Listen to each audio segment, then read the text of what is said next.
प्रहलाद जी हैं, उनसे जोड़ी जाती है होली की जो स्टोरी है। लेकिन वो होली हम कितने दिन मनाते हैं? सिर्फ एक दिन। हाँ। अच्छा, होली पे लोगों का बड़ा कंफ्यूजन रहता है। जब होलिका दहन होती है, ऐसी कौन सी कोई रेमेडी कर सकते हैं? तो उसके घर में सुख भी आता है, समृद्धि भी आती है। राधा जी की जो प्राकृतिक ऐसा हुआ, तो साक्षात ठाकुर जी ही ये रूप धारण करके ब्रसुभान जी के यहाँ किशोरी जी बन करके प्रकट होते हैं। आजकल के जो लव बर्ड्स हैं, उनके प्यार को देखते हुए क्या संदेश देना चाहेंगे? तुम मेरे अनुसार चलो, प्रेम का ये स्वभाव है, मैं तुम्हारे अनुसार चलूं। अगर राधा रानी की परमिशन ना हो तो बांके बिहारी मंदिर में आप दर्शन नहीं कर सकते। कितने लोग वृंदावन जाकर भी ठाकुर जी का दर्शन नहीं कर पाते। वो दर्शन की भीड़ नहीं, वो प्रदर्शन की भीड़ है। और आजकल कौन से मंदिर हैं जिनके दर्शन कर सकते हैं, जहाँ लोग कम जाते हैं? उस वृक्ष में आज भी अगर हम कान लगाते हैं तो उसमें संगीत की ध्वनि सुनाई देती है। अगर मन एकाग्र करके शांति से आप सुनोगे, जितना अच्छा रिटर्न आपको भजन का वृंदावन में मिल जाएगा इन्वेस्ट करने के बाद ना, इतना कहीं और नहीं मिलेगा। कि ये संतों का प्रेम नगर है, यहाँ संभल कर आना जी। जो भी आए वही यहाँ पर हो जाए दीवाना जी। अच्छा, जो एनसीआर के लोग जाते हैं, कभी आपने ऐसा एक्सपीरियंस किया है कि उनको अगर लठ पड़ता है तो वो झेल लेते हैं, या फिर कुछ पुलिस दंगा भी होता है? पुलिस दंगा तो नहीं होता है खैर। प्रेमानंद जी महाराज सबसे ज्यादा दिमाग में आते हैं।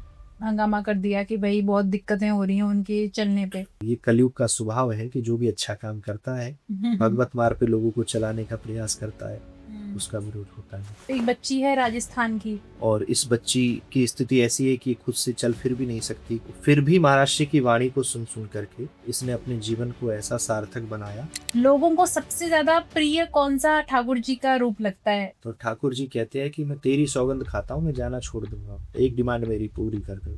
छोटी सी गोरी सी दुल्हनिया ला दे, और जब गैया चरान लगू तो जेब में से निकाल के बातें बातें करने लगू। भागवत जी का मोस्ट पावरफुल मंत्र क्या है? कृष्णाय वासुदेवाय हरे परमात्मने अंत क्लेशनाशाय गोविंदाय नमः।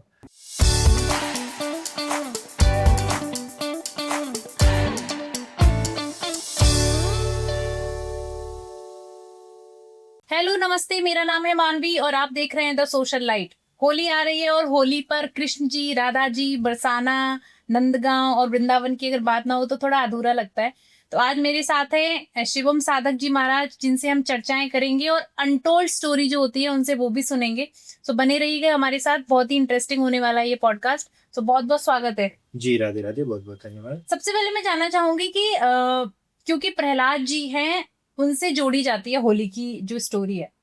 यहाँ पर राधा रानी और कृष्ण जी का जो होली जो खेली जाती है, उससे क्या कनेक्शन बनाया गया है? प्रहलाद जी से होली का बहुत सीधा कनेक्शन है कि वो उनको जलाया गया था और वो जले नहीं थे। लेकिन वो होली हम कितने दिन मनाते हैं? सिर्फ एक दिन। हाँ। लेकिन वृंदावन की होली तो महीनों तक चलती है। बसंत पंचमी से शुरू होती है और होली के बाद भी ये चलती है। बसंत पंचमी से ही ब्रजमंडल में होली क्यों शुरू होती है? क्योंकि इस दिन पहली बार किशोरी जी को ठाकुर जी ने रंग लगाया था, पहली बार होली किशोरी जी के संग खेली थी। और जो होली का मेन त्योहार है, वो जिस दिन प्रहलाद जी वाली होती है उसके अगले दिन मनाई जाती है। पूरे देश में ही आपने देखा होगा कि होलिका दहन के नेक्स्ट डे जो है, तो वो इसीलिए मनाई जाती है कि ठाकुर जी ने उस दिन बड़े भव्य रूप में उस दिन होली को खेला था। और होली को प्रेम का प्रतीक माना जाता है, और ठाकुर जी और किशोरी जी का जो प्रेम है वह इस होली के त्योहार को दर्शाता है।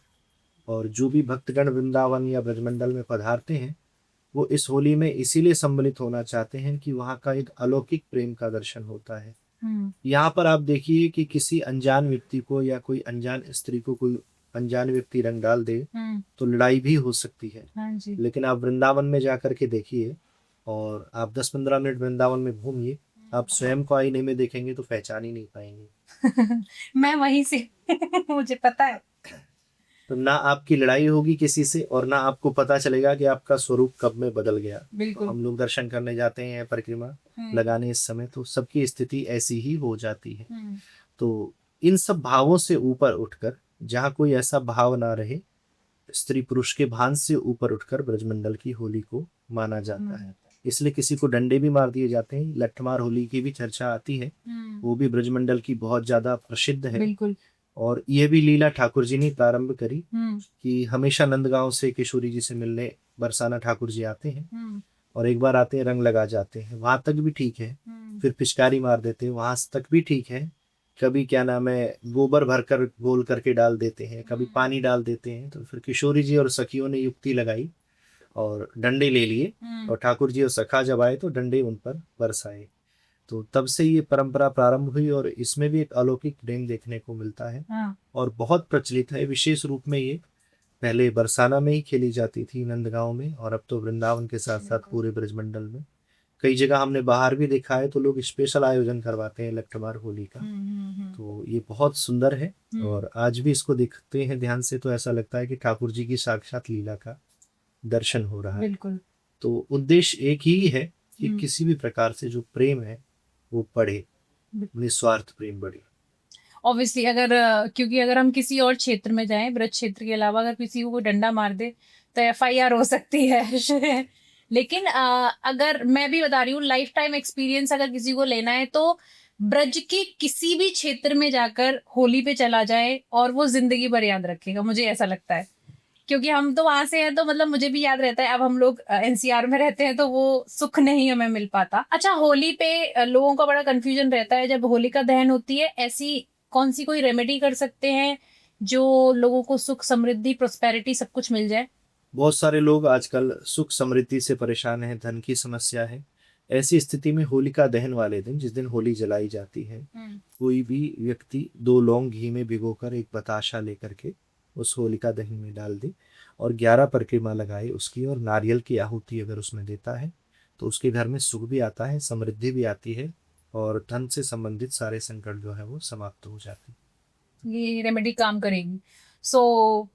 अच्छा, राधा जी की जो प्राकट्य है उसकी स्टोरी बहुत ज्यादा, मतलब मैंने अभी तक इतना नहीं सुन पाई हूँ। मैं उसके बारे में जानना चाहती हूँ कि उनका प्राकट्य कैसा हुआ, कैसे हुआ? ठाकुर जी ही किशोरी जी हैं।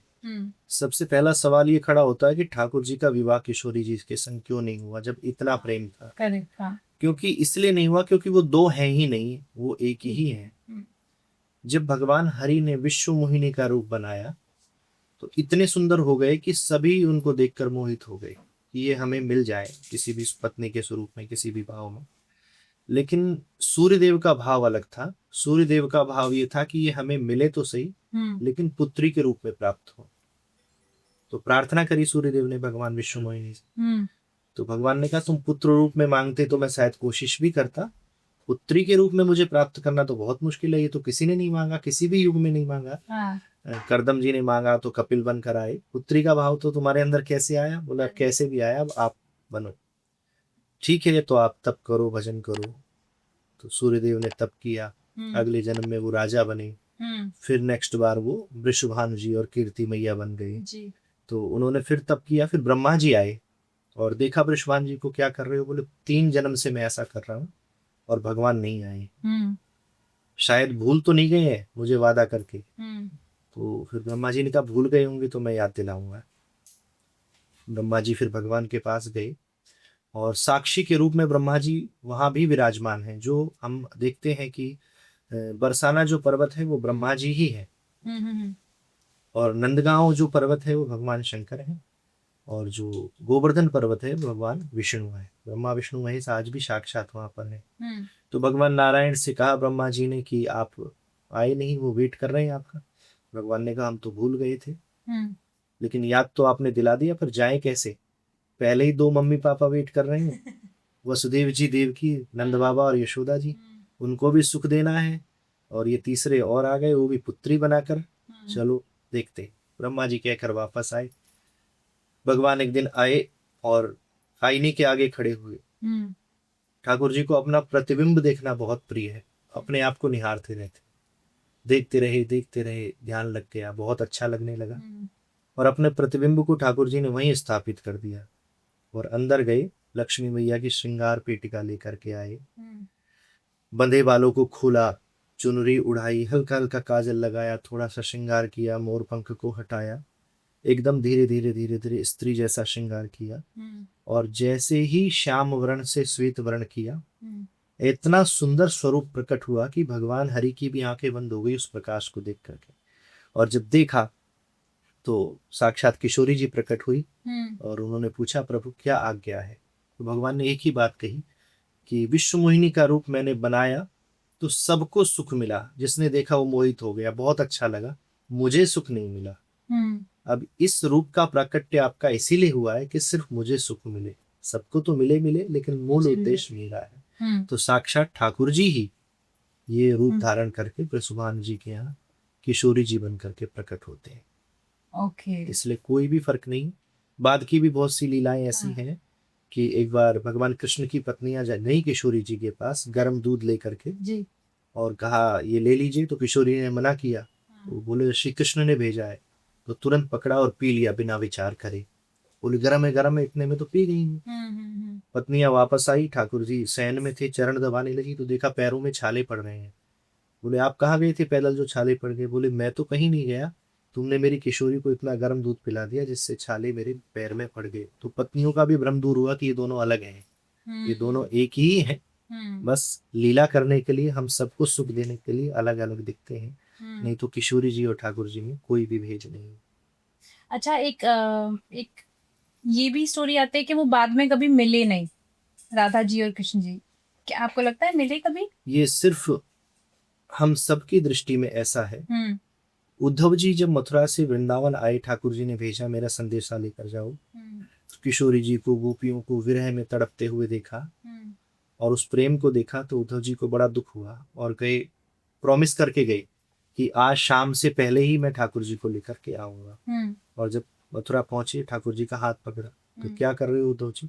बोले मैं वृंदावन लेके चल रहा हूँ, वो सब कितना तड़प रहे हैं आपके वियोग में। तो ठाकुर जी ने उद्धव जी से कहा आंखें बंद करो। उद्धव जी ने नेत्र बंद की और बोला अब खोलो। जैसी ठाकुर जी नेत्र खोले उद्धव जी ने, तो देखा ठाकुर जी किशोरी जी के संग खड़े हैं, समस्त गोपियाएं ग्वाल बाल सब कुछ खड़े हैं। उद्धव जी ने कहा ये क्या है?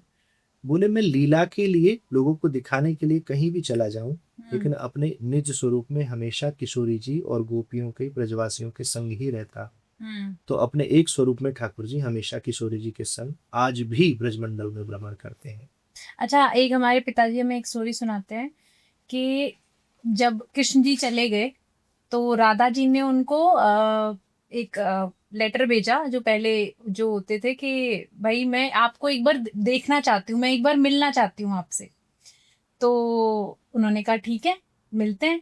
तो एक मेला हो रहा था और उस मेले में उन्होंने उनको बुलाया, और जब वो गए तो राधा जी और कृष्ण जी जब वहां पहुंचे तो वो प्रकृति का नियम था, पता नहीं क्या, वहां पे इतनी तेज आंधी आई कि वो दोनों मिल ही नहीं पाए और सब तहस नहस हो गया। तो क्या ऊपर से संदेश था कि नहीं मिलना नहीं है, मतलब देखना नहीं है एक दूसरे को? वो पता नहीं मुझे, वो मतलब मुझे भी बड़ी स्टोरी फैसिनेट करती है वो वाली।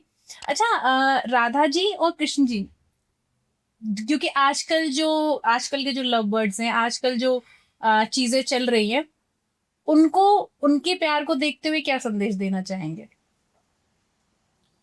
आजकल की जो लव स्टोरी चल रही है उसमें तो एक ही चीज है कि जब तक आप हमारे अनुसार चल रहे तभी हम आपके संग हैं। लेकिन ये तो प्रेम का स्वभाव ही नहीं है। प्रेम का स्वभाव तो ये है कि जिसमें तुम्हें सुख मिले, तुम्हें मतलब हमारे प्रेमी को जिसमें सुख मिले, हमसे दूर रहने में सुख मिलता है, किसी और चीज में सुख मिलता है, तो हम उसमें प्रसन्न हैं। उद्धव जी ने गोपियों से कहा कि मथुरा जाकर मिल क्यों नहीं लेती हो?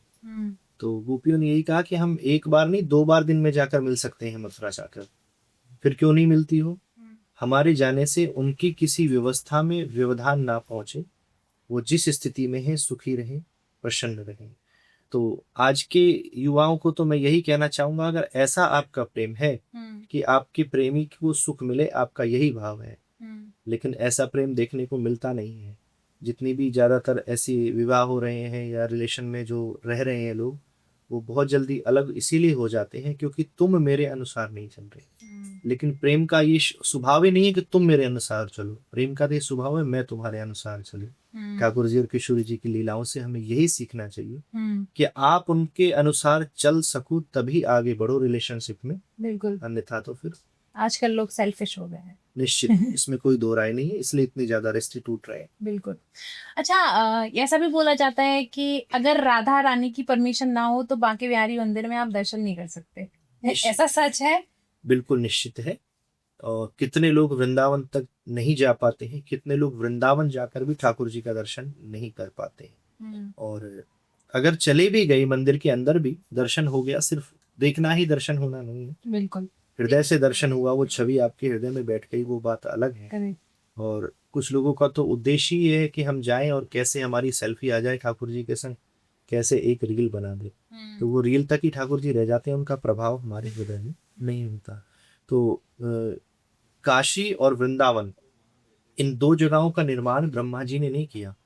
काशी को शंकर भगवान ने अपने अंदर से प्रकट करके बसाया, और वृंदावन को किशोरी जी ने, श्यामा हृदय कमल सो प्रकटो, अपने हृदय कमल से वृंदावन को किशोरी जी ने प्रकट किया। तो उनकी अनुमति के बिना ठाकुर जी को प्राप्त नहीं किया जा सकता। इसलिए हमारे वृंदावन में जय श्री कृष्णा नहीं होता, कहीं भी राधे राधे ही होता है चारों तरफ, क्योंकि राधे की कृपा से हम वृंदावन पहुंचे हैं। तो जब तक किशोरी जी की अनुमति नहीं होगी, कोई ठाकुर जी का दर्शन नहीं कर सकता। हम सब भी वृंदावन में वास करते हैं, तो यही रोज शुक्रिया करते हैं किशोरी जी को कि आपकी कृपा से हमें ब्रजवास मिल रहा है, आपकी कृपा से हमें ठाकुर जी मिल रहे हैं, इसमें कोई भी दो राय नहीं। अच्छा, अगर लोग वृंदावन जो नहीं गए हैं और जो जाना चाहते हैं, क्योंकि दर्शन की बात हो रही है, वृंदावन की एक आइटनरी क्या होनी चाहिए? लोगों को सबसे पहले कहाँ जाना चाहिए, फिर कहाँ जाना चाहिए? कोविड के बाद से बहुत ज्यादा भीड़ बढ़ गई है वृंदावन में, और एक ही लक्ष्य है लोगों का, सीधा बिहारी जी या प्रेम मंदिर तक। बिल्कुल। वीकेंड पे तो बहुत ही ट्रैफिक की स्थिति हो जाती है, लेकिन इतने सारे लोग दर्शन करते हैं बिहारी जी का या और मंदिरों का, क्या उन सबके जीवन में परिवर्तन आता है? अगर उन सबके जीवन में परिवर्तन आए तो पूरा ये एनसीआर हमको स्पिरिचुअल दिखाई दे, लेकिन नहीं होता ना। सबसे ज्यादा भीड़ एनसीआर की होती है, लेकिन फिर भी नहीं होता, क्योंकि उनको क्रम ही नहीं पता हमें दर्शन कैसे करना है। सीधा जाकर अगर आपने ठाकुर जी का दर्शन किया तो ऐसी स्थिति है कि 3-4 साल के बच्चे को सीधा कॉलेज भेज दो तो क्या समझेगा? सिर्फ बिल्डिंग देखकर आ जाएगा, बहुत बड़ी है। सही बात है। पहले स्कूल जाता है, फिर समझता है वो कॉलेज की स्थिति की, और तब भी पहले दिन कॉलेज में वो असहज रहता है। बिल्कुल। तो इसी प्रकार से सबसे पहले हम ब्रजमंडल की सीमा में जब प्रवेश करें, वृंदावन आदि कहीं भी, तो वहां की रज को प्रणाम करें, गाड़ी से उतरकर प्रणाम करें। जब तक आपका रज के प्रति यानी वहां की मिट्टी के प्रति प्रेम नहीं है, तब तक ठाकुर जी की कृपा आपको नहीं प्राप्त। बिल्कुल। तो रज को प्रणाम करें, वहां के जो वृक्ष हैं उनको प्रणाम करें, साक्षात ऋषि हैं, ग्वाल बाल हैं जो ठाकुर जी की प्रतीक्षा में वहां विराजमान है। फिर यमुना मैया को प्रणाम करें, हो सके तो स्नान करें, नहीं तो आचमन करें, ज्यादा कुछ नहीं कर पाए तो प्रणाम तो करें ही जी। और साथ ही कहीं पर भी कथा चल रही हो, सत्संग चल रहा हो, हजारों जगह वृंदावन में एक साथ चलता है, तो वहां कुछ देर बैठकर जरूर श्रवण करें। ऐसा करने के बाद जब आप बिहारी जी का दर्शन करेंगे, तब आपको समझ में आएगा कि मैं यहाँ आया क्यों हूँ, यहाँ पर क्या देखने आया। नहीं भीड़ देखने आया हूँ, ऐसा स्वरूप देखने आया हूँ, मेरे जीवन में क्या बदलाव आया। तो इसलिए इन सब पद्धतियों से अगर कोई गुजरकर दर्शन करने जाता है, तो बेशक इतनी भीड़ में धक्के मुक्के में वो ठाकुर जी को अच्छे से ना देख पाए, लेकिन ठाकुर जी उसको भीड़ में जरूर देख ले। तो हमें ये लक्ष्य रखना चाहिए, हम देखें या ना देखें, आप हमें जरूर देख लो और रील की दुनिया से ऊपर उठो। जो रील वाले हैं या करोड़ों लोगों की जो भीड़ है जिनके जीवन में बदलाव नहीं आ रहा, वो दर्शन की भीड़ नहीं, वो प्रदर्शन की भीड़ है। बस लोगों को पता चल जाए कि हम वहां पर गए।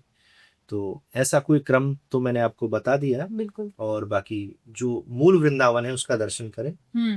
और कौन से मंदिर हैं जिनके दर्शन कर सकते हैं जहाँ लोग कम जाते हैं? आजकल हजारों हजार करोड़ के आश्रम मंदिर बन गए हैं, आकर्षण बढ़ गया लोगों का, लाइटिंग का, इसका उसका, लेकिन वो सब चीजें तो आपको यहाँ एनसीआर में भी मिल ही जाए।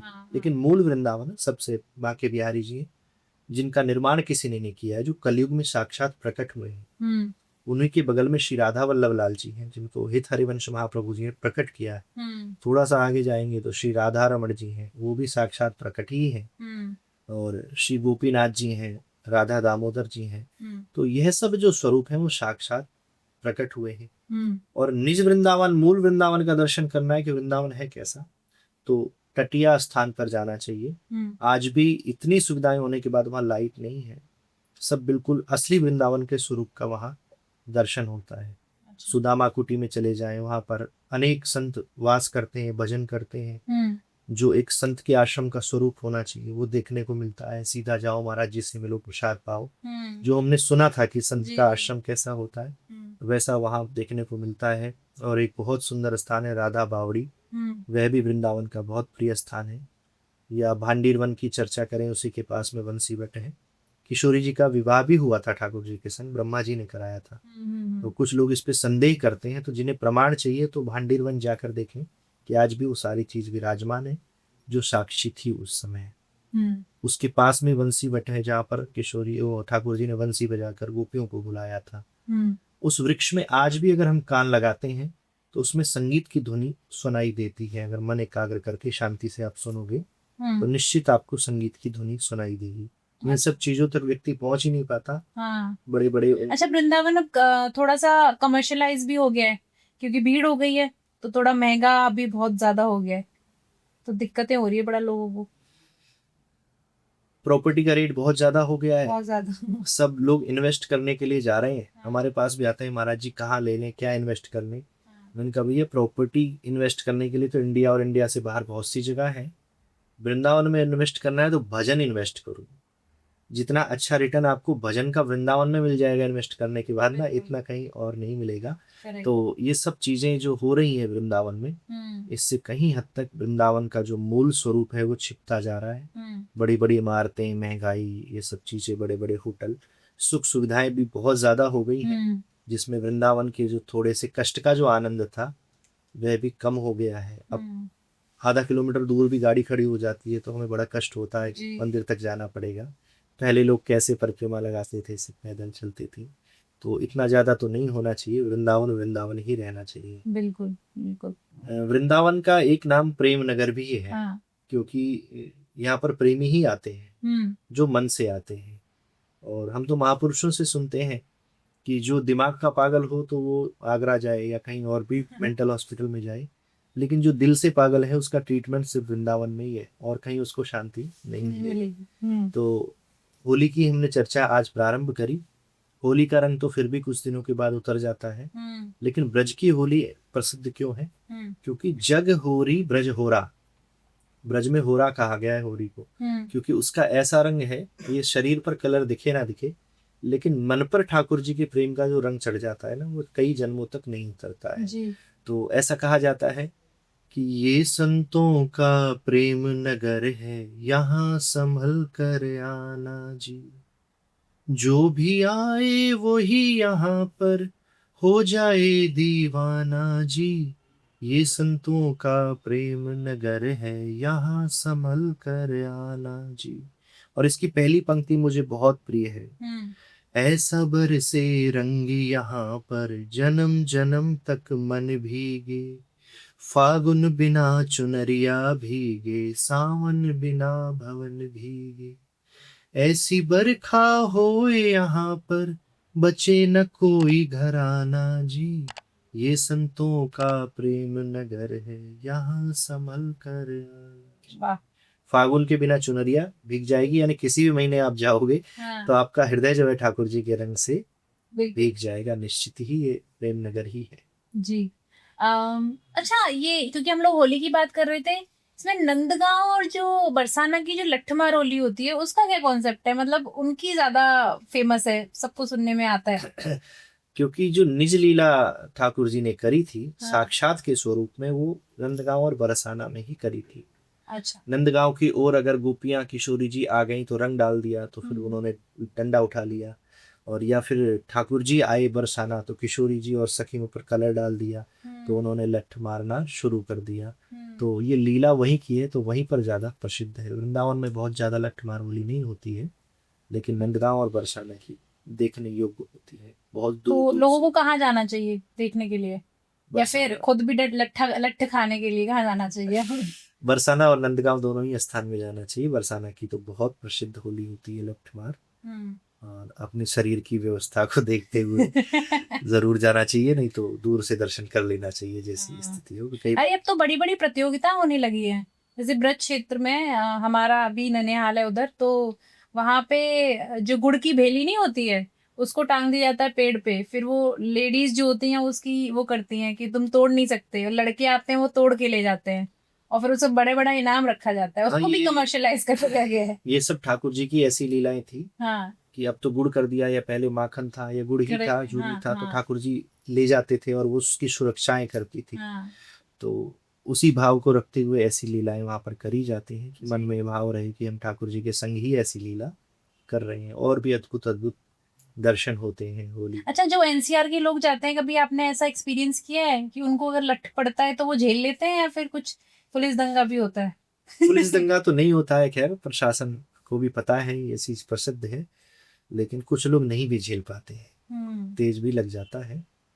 तो पर ऐसा नहीं है। होली के बाद जो समय आता है जिसमें हुड़दंगा बोला जाता है, हुरंगा बोलते हैं ब्रज की भाषा में, हाँ। वो ज्यादा थोड़ा सा खतरनाक होता है। वो प्रत्येक गांव में कई कई जगह पर आयोजन होता है। अच्छा। गलती से उस गांव में अगर कोई व्यक्ति पहुंच जाता है या वहां से गुजर रहा होता है तो वहां लठ जो है ज्यादा तेज पड़ने के चांसेस रहते हैं। बरसाना वगैरह में तो फिर भी एक खेल का स्वरूप होता है।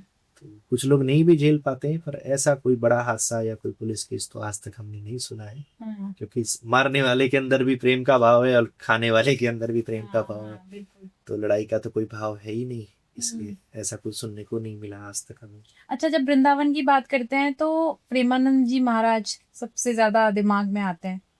तो अभी कुछ दिन पहले उनके साथ ऐसा हुआ था कि वो लोगों ने थोड़ा सा हंगामा कर दिया कि भाई बहुत दिक्कतें हो रही हैं उनके चलने पे। तो उस पे आपका क्या विचार है? और आपको, मुझे लगता है वहां के हैं तो आप ज्यादा जानते हैं उस बारे में। युगों युगों से संतों का विरोध हुआ है। जो भी अच्छे कार्य करता है, भगवत मार्ग पर लोगों को जोड़ने का प्रयास करता है, उनका विरोध होता ही। गोस्वामी तुलसीदास जी का कम विरोध औरंगजेब ने और लोगों ने नहीं किया। ऐसे बहुत से और संतों के प्रमाण हैं। तो हम तो उसी दृष्टि से देखते हैं कि पूज्य महाराज श्री ने इतने सारे लोगों को जोड़ा है। तो कहीं ना कहीं कलयुग अपना प्रभाव दिखाते हुए कुछ लोगों से ऐसा कृत कराता है।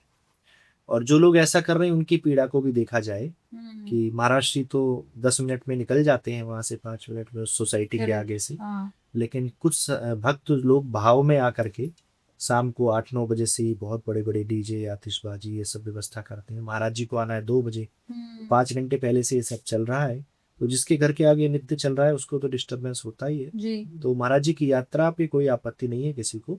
उन सब जो व्यवस्थाओं के ऊपर कहा है कि कीर्तन करते हुए आप कर सकते हैं। तो मैं तो दोनों ही दृष्टिकोण से देखता हूँ कि संतों का विरोध तो युगों युगों से हुआ है और महाराज श्री इतना अच्छा काम कर रहे हैं। तो ये कलयुग का स्वभाव है कि जो भी अच्छा काम करता है, भगवत मार्ग पे लोगों को चलाने का प्रयास करता है, उसका विरोध होता है। बिल्कुल। अच्छा, बहुत सारे लोगों को नहीं पता कि उनसे एकांतिक जो वार्तालाप है, बहुत सारे लोग मिलना चाहते हैं, बात करना चाहते हैं, वो कैसे होता है? वहां पर कोई टोकन मिलने का सिस्टम है, बहुत ज्यादा हमें भी नहीं पता है। एक दिन पहले जाकर के कोई टोकन लिया जाता है। और शायद अब तो ऐसा हो गया कि बहुत ज्यादा संख्या हो गई, तो आपके क्वेश्चन को भी देखा जाता है कि आपका क्वेश्चन कैसा है। अच्छा। भगवत मार्ग ये क्वेश्चन है या पारिवारिक है या कोई ऐसा क्वेश्चन है जो संत के आगे कहना ही उचित नहीं है, उसको देख करके फिर टीम तय करती है कि आपकी अपॉइंटमेंट मिल सकती है या नहीं मिल सकती। और कई बार ऐसा होता है कि बहुत सारे लोगों का क्वेश्चन अच्छा रहता है, लेकिन एकांतिक में कुछ ही लोग मिल सकते हैं, क्योंकि महाराज जी का स्वास्थ्य भी अच्छा नहीं है जी। ज्यादा समय भी वो तो एक फिक्स टाइमिंग है या फिर पूरा दिन बैठते हैं? नहीं, फिक्स टाइमिंग है। 9-9:15 बजे महाराज जी अपनी दिनचर्या से निकल जाते हैं आश्रम से। अच्छा। रात्रि 2-3 बजे आते हैं। अब शायद समय थोड़ा लेट हो गया है। और 9-9:30 बजे के बीच में महाराज श्री आश्रम से प्रस्थान कर जाते हैं सुबह। फिर रात्रि में ही आते हैं।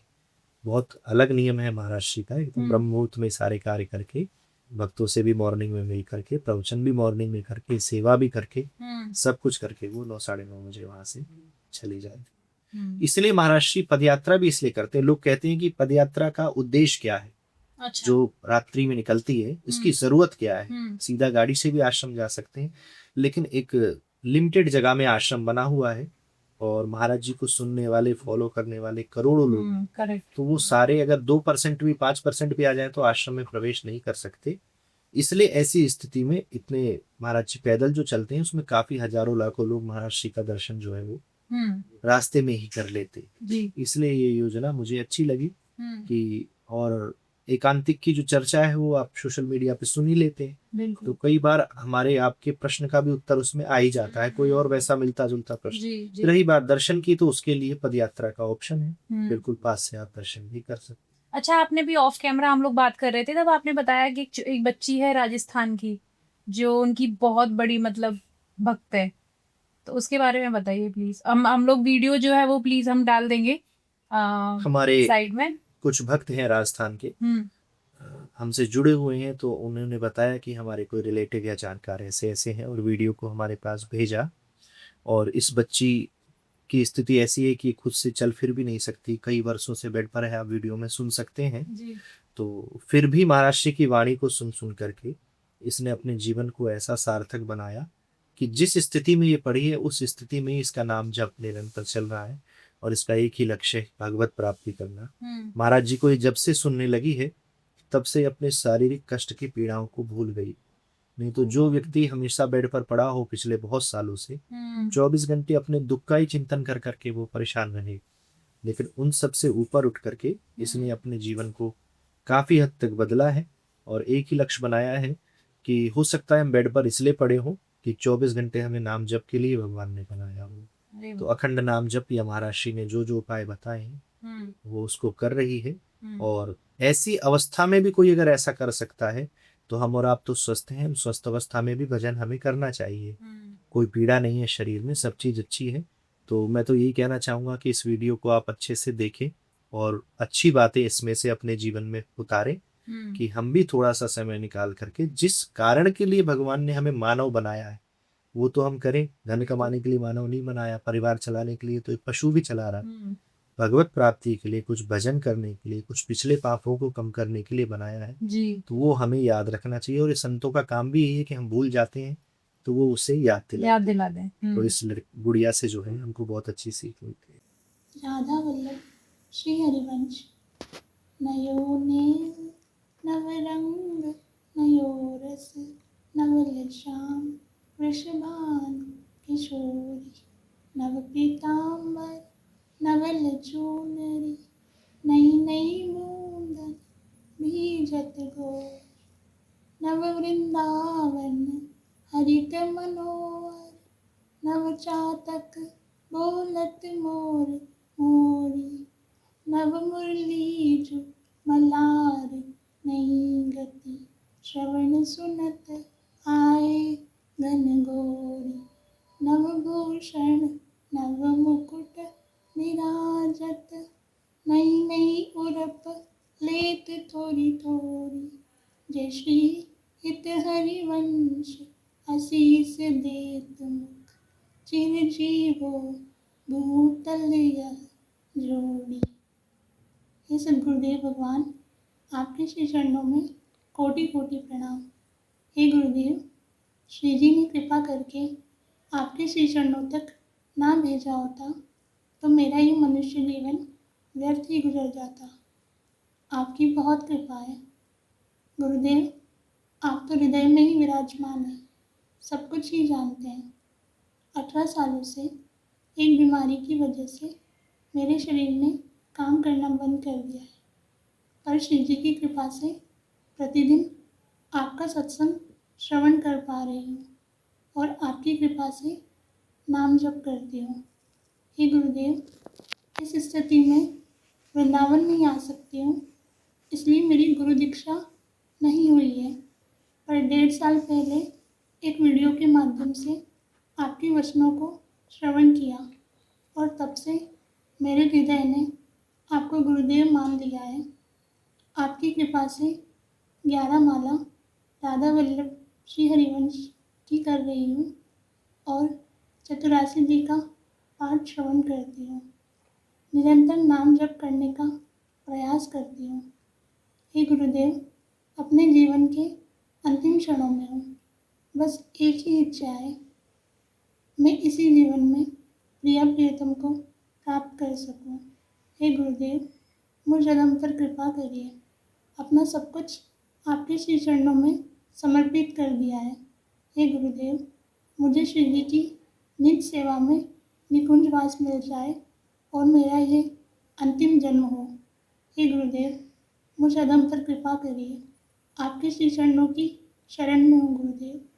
तो इस वीडियो को इतना शेयर कर लो कि महाराज जी तक पहुंच जाए, क्योंकि वो चाहती है कि वो बात उसकी महाराज जी तक पहुंचे। अच्छा, क्योंकि आप कथावाचक हैं और कथा करते हैं, लोगों को सबसे ज्यादा प्रिय कौन सा ठाकुर जी का रूप लगता है? कोई ऐसी स्टोरी जो बहुत अच्छी लगती हो? सबका भाव अलग अलग है। किसी को मिठाई पसंद है, किसी को नमकीन पसंद है, किसी को शरबत पसंद है। लेकिन सबसे ज्यादा प्रिय जो ठाकुर जी के भाव हैं वो बाल लीला के भाव जो है एक दो हमको बहुत भी ज्यादा बताइएगा अच्छे प्लीज। लगते हैं। एक भाव है कि गोपियां आई हैं और शिकायत कर रही हैं माँ यशोदा से कि ये हमारे घर आता है और माखन चुरा लेता है, ऐसा करता है ऐसा। माँ यशोदा गोपियों को समझा रही हैं ऐसा नहीं कर सकता, 9 लाख गाय है, ऐसे ऐसे। जब चली गई तो माँ को भी पता है रोज शिकायतें आनी तो जाता तो कहीं ना कहीं होगा, पहले तो माँ ने नहीं माना। करेक्ट है। फिर कहा कि क्यों जाते हो, जाना छोड़ दो, 9 लाख गैया है, क्या जरूरत है। तो ठाकुर जी कहते हैं कि मैं तेरी सौगंध खाता हूँ, मैं जाना छोड़ दूंगा, एक डिमांड मेरी पूरी कर दो। बोले क्या डिमांड है। तो ठाकुर जी का एक भाव है बहुत सुंदर, 100 खाऊं पर घर ना जाऊं, मैया अब न करूंगो चोरी। सौगंध खाता हूँ पराए घर नहीं जाऊंगा और अब नहीं करूंगा चोरी। पर सांची कह कब लावेगी तू मुँह को दुल्हन गोरी। उम्र कितनी है, 3.5 वर्ष। वहां से करेगी छोटी सी गोरी सी दुल्हनिया ला दे तो मैं चोरी करना छोड़ दूं, उनके घर जाना छोड़ दूं। माँ भी आनंद से मुस्कुराते हुए सुन रही, क्या भाव है। अच्छा कैसी दुल्हन चाहिए, विस्तार से माँ पूछ रही है। बोले ऐसी हो छोटी सी कि जो तुम्हें देख कर ना घूंघट कर ले, हमेशा घूंघट में इधर उधर डोले, और जब मैं गैया चराने जाऊं तो इतनी छोटी हो कि मैं वहां जेब में धर के ले जाऊं, और जब गैया चराने लगूं तो जेब में से निकाल के बातें बातें करने लगूं, और जब वापसी लौटू तो फिर जेब में धर लूं और लेके आ जाए। तो ये भाव भी बहुत ज्यादा प्रिय लगता है। ये माखन चोरी की बहुत सी लीलाएं हैं, ऐसी अनेक लीलाएं हैं जिनमें से एक लीला और बहुत प्रिय लगती है हमें, कि एक गोपी पधारी और यशोदा मैया से बोली कि थोड़ा सा गोबर मिल जाएगा क्या, घर में उत्सव है तो लीपना है। तो 9 लाख गई हैं, मैया यशोदा ने कहा ले जा। तो ठाकुर जी पहुंचे, उसको रोक दिया, नहीं नहीं तू नहीं ले जा सकती है। बोले क्यों, मैया ने तो कह दी। बोले मैया ने तो कह दी, हम मना कर रहे हैं, हमारो भी तो अधिकार है या घर पे कछू। वो गोपी मैया यशोदा के पास आई, बोले लाला तू मना कर रहे हो। तो मैया ने कहा लाला क्यों मना कर रहे हो। बोले गैया किसकी है। बोले हमारी। चारा कौन खिलावे हम, सेवा कौन करे, नहलावे कौन हम, गोबर हम किसी और को क्यों दे दें। बोले क्या करेगा गोबर। बोले कुछ भी ना करे, हमारी चीज हम क्यों दें। फिर गोपी ने निवेदन किया ठाकुर जी से, कैसे दोगे। तो बोले जितने तसला गोबर चाहिए ना उतने लोना माखन देना पड़ेगा। बोले इतना महंगा सौदा। बोले महंगा कुछ नहीं, गोबर इतना दे रहा हूँ, माखन इतना मांग रहा हूँ। बोले अच्छा। वो ले जाने लग गई। तो उस समय लिखने पढ़ने की कोई व्यवस्था वहां पर उपलब्ध नहीं हुई। तो ठाकुर जी ने कहा कि कैसे पता चले कितना ले गई।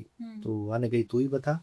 ऐसा कर सकी, जितने भी गोबर के तसला तू ले जाए ना, वहां में से उठाकर एक बिंदी मेरे मुंह पे लगा दे। एक उठाया, यहाँ लगाया, तो पूरे मुंह पे बिंदी बिंदी लग गई। माँ यशोदा ने देखा, अरे पूरे मुंह पे गोबर लग रहा है। उठाया, मुंह धोने ले लगी। बोले नहीं नहीं नहीं नहीं, मुंह मत धोना, एक भी बिंदी मिट गई तो नुकसान हो जाएगा आपको। तो ये भाव देख कर भी भक्तों को बहुत ज्यादा सुख मिलता है। ऐसी अनेक लीलाएं ठाकुर जी की जो व्यक्ति के सारे दुखों को समाप्त कर सकती है। अच्छा, क्योंकि जब कृष्ण जी की बात करते हैं तो भगवत गीता दिमाग में आती है। भागवत जी का मोस्ट पावरफुल मंत्र क्या है, अगर आप किस यूथ को बताना चाहें या पूरी दुनिया को भी बताना चाहें। भागवत जी का या श्रीमद भगवत गीता का, दोनों में बहुत फर्क है। आप दोनों का बताइए। श्रीमद भागवत जो है वो हमारे 18 पुराणों में से एक है, सबसे अंतिम पुराण है। भगवत गीता जो है वो पुराण नहीं है। हमारा एक जो पुराण है महाभारत, उसका एक छोटा सा अंश जो है वो श्रीमद भगवत गीता है, जिसमें भगवान श्री कृष्ण ने उद्देश्य अर्जुन को रख करके सुनाया है। कोई व्यक्ति बहुत ज्यादा जीवन में अगर हार गया हो, उसको राह नहीं मिल रही हो, अपने लक्ष्य की ओर वो ना बढ़ पा रहा हो, कई बार परिस्थिति जीवन में ऐसे आती है। आजकल देख रहे हैं कि बहुत ज्यादा लोग डिप्रेशन की ओर जा रहे हैं। तो मैं कोई ऐसा मूल मंत्र तो नहीं बताऊंगा, लेकिन जो भी आपको अच्छा लगे, श्रीमद् भगवत गीता को आप बीच में से खोल लीजिए, जो भी आपके मन में चल रहा है उसका हल आपको बीच में निश्चित मिल जाएगा। ये मैं अपने जीवन का अनुभव बता रहा हूँ। हर श्लोक का अलग मायना है।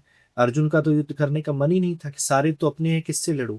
तब भगवान ने उसे समझाया है तो अपने, लेकिन कर रहे अन्याय हैं, और अधर्म करने वाले के साथ युद्ध करने में विचार करने की जरूरत नहीं है। तो इतना मोटिवेट कर दिया कि 5 पांडवों ने मिलकर के इतनी बड़ी कौरव सेना समाप्त कर दी।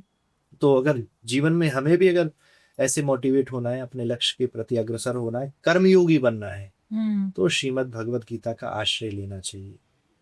श्रीमद् भगवत गीता को श्री कृष्ण ने गाया है और श्रीमद् भागवत महापुराण में कृष्ण को गाया गया है, दोनों में यही फर्क है। और श्रीमद् भागवत में तो भक्तों के भी बहुत अच्छे अच्छे चरित्र हैं जी। भगवान की जन्म से लेकर बाल लीलाएं विवाह उत्सव तक बहुत सुंदर चरित्र हैं, जिसका मूल टारगेट है जो परीक्षित जी को श्राप मिला कि 7 दिन में मृत्यु हो जाएगी, तब सुखदेव जी ने उनको श्रीमद् भागवत की कथा सुनाई और उनके साथ साथ ही वो हमको भी प्राप्त होती है। 7 दिन में उन्होंने भगवान को भागवत सुन के प्राप्त किया। कैसे प्राप्त किया कि भगवान से प्रेम इतना हो गया कि वो भगवान के धाम की ओर ही गए, मृत्यु को महोत्सव बना दिया। श्रीमद् भागवत की ये सामर्थ्य है जो मृत्यु को महोत्सव बना देती है। अब आजकल के बच्चे तो श्रीमद् भगवत गीता और श्रीमद् भागवत में फर्क ही नहीं समझते। हमें नहीं समझते। भगवत गीता तो सबके पास है, भागवत नहीं है सबके पास, उसी को वो भागवत समझते हैं। उसी की कथा जो 7 दिन की हम लोग कथा करते हैं वो श्रीमद् भागवत की कथा होती है। ओके। उसमें 18,000 श्लोक हैं और श्रीमद् भगवत गीता में 700 श्लोक हैं, 700। तो इतना डिफरेंस है। ये पुराण का अंश है और श्रीमद् भागवत जो है एक पुराण है, अनेक श्लोक उसमें लिखे हैं। और श्रीमद् भागवत का जो सबसे प्रिय श्लोक है, कृष्णाय वासुदेवाय हरये परमात्मने अंत क्लेशनाशाय गोविंदाय नमः। कितना भी असहाय संकट आपके सामने हो, इसका जाप आप करें तो निश्चित ही आपको उससे मुक्ति मिलेगी।